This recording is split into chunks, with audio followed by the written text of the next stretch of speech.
म्हणजे सिनेमॅटोग्राफीमध्ये महेश आने सर पण इथे येतात. सिनेमॅटोग्राफीमध्ये आपला वीर धवल पण येतो.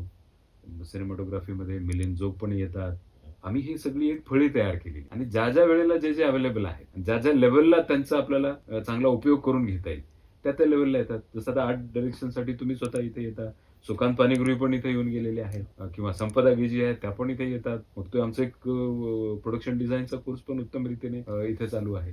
सेम गोष्ट आहे म्युझिकसाठी. अविनाश विश्वजित इथे येतात. आपला साहिल कुलकर्णी आहे.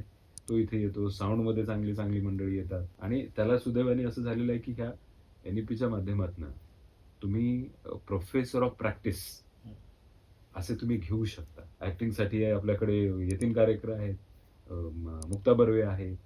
अशी सगळी मंडळी येतात. तर ह्या सगळ्यामुळे काय होतं, की ही नुसतं येऊन वर्कशॉप घेतात, शिकवतात एवढंच नाही, की विद्यार्थ्यांबरोबर कामं सुद्धा करतात. मुक्ता बर्वे जेव्हा एका नवीन विद्यार्थ्याबरोबर ॲक्टिंग करायला उभी राहते, तर त्याला त्याचा कॉन्फिडन्स वाढतो आणि तसा आमचा एक विद्यार्थी हा इंद्रायणी नावाच्या सीरियलमध्ये one of the lead character आज प्ले करतो. तर अशा पद्धतीने आम्ही तो प्रयत्न केलेला आहे. विद्यार्थ्याला इंडस्ट्रीत गेल्यानंतर असं एक सेकंदभरही वाटू नये, की आपण काहीतरी वेगळ्या ठिकाणी आलोत किंवा "अरे बापरे! हे कोण लोकं आहे आणि हे तर किती" असं त्याला काही बॉदरेशन येऊ नये.